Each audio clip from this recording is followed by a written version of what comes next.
Hello, welcome back to my channel. ഇന്നത്തെ recipe വളരെ എളുപ്പത്തിൽ തയ്യാറാക്കി എടുത്തിട്ടുള്ള നല്ല രുചിയുള്ള ഒരു മത്തൻ കറിയുടേതാണ്. അപ്പോൾ നമുക്ക് റെസിപ്പി കണ്ടു നോക്കാം. ഇതിനു വേണ്ടി ഞാൻ ഇവിടെ മത്തൻ ഇതുപോലെ കഷ്ണങ്ങളാക്കിയിട്ട് പാനിലേക്ക് ചേർത്ത് കൊടുത്തിട്ടുണ്ട്. ഇതിലേക്ക് കുറച്ച് ചെറിയ ഉള്ളിയും ആവശ്യത്തിന് ഉപ്പും എരിവിന് ആവശ്യമുള്ള പച്ചമുളകും ഇത് വേവിക്കാൻ ആവശ്യമുള്ള വെള്ളം കൂടെ ഒഴിച്ചു കൊടുത്തിട്ട് നന്നായിട്ടൊന്ന് വേവിച്ചെടുക്കാം. ഇതിന് പകരമായിട്ട് നിങ്ങൾക്ക് കുക്കറിൽ ഇട്ടിട്ട് ഒരൊറ്റ വിസിൽ അടുപ്പിച്ചിട്ടും ഈ ഒരു മത്തൻ വേവിച്ചെടുക്കാം കേട്ടോ.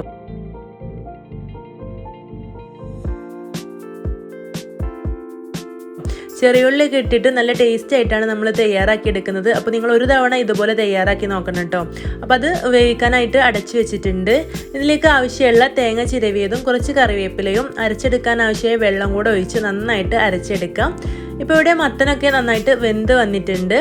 അപ്പോൾ ഇതുപോലെ ചെറുതായിട്ടൊന്ന് ഉടച്ചു കൊടുത്തിട്ടുണ്ട്. മുഴുവനായിട്ട് ഉടച്ചു കൊടുക്കരുത്, ഒരല്പം മാത്രം ഉടച്ചു കൊടുത്താൽ മതിയാവും. അപ്പോൾ നമ്മുടെ മത്തനിവിടെ വെന്ത് വന്നതിലേക്ക് നമ്മൾ അരച്ച് വെച്ചിട്ടുള്ള തേങ്ങാരപ്പൊന്ന് ചേർത്ത് കൊടുക്കാം. എന്നിട്ട് ഈ ഒരു തേങ്ങയിലേക്ക് കുറച്ച് വെള്ളം കൂടെ ഒഴിച്ചു കൊടുത്തിട്ട് അതും കൂടെ ഇതിലേക്ക് ഒഴിച്ചു കൊടുത്തിട്ടുണ്ട്. ഇനി നമുക്ക് തിളപ്പിച്ചെടുക്കണം.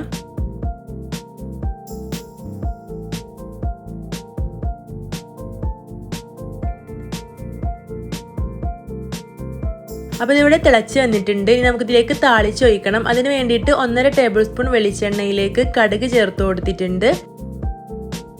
കടുകൊന്ന് പൊട്ടിക്കഴിയുമ്പോൾ നമുക്കിതിലേക്ക് കുറച്ച് ചെറിയ ജീരകം ചേർത്ത് കൊടുക്കണം. അപ്പോൾ ഇവിടെ ഒരു 1/2 ടീസ്പൂൺ ചെറിയ ജീരകം ചേർത്ത് കൊടുത്തിട്ടുണ്ട്.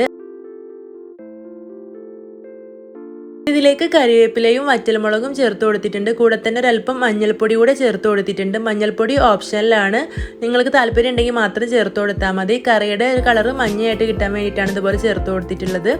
അപ്പോൾ ഇത് കറിയിലേക്ക് ഒഴിച്ചു കൊടുത്തിട്ട് നന്നായിട്ട് ഇളക്കി കൊടുക്കാം. ഇത്രയേ ഉള്ളൂ. അപ്പോൾ നമ്മുടെ മത്തൻ കറി ഇവിടെ റെഡി ആയിട്ടുണ്ട്. വളരെ എളുപ്പത്തിൽ തയ്യാറാക്കിയെടുക്കാൻ പറ്റിയ നല്ല ടേസ്റ്റി ആയിട്ടുള്ളൊരു മത്തൻ കറിയാണ്. അപ്പോൾ നിങ്ങൾ ഇതുപോലെ ചെറിയുള്ളി ഒന്നും ചേർത്ത് മത്തൻ കറി തയ്യാറാക്കി നോക്കിയിട്ടില്ലെങ്കിൽ ഒരു തവണ ഉണ്ടാക്കി നോക്കണം കേട്ടോ.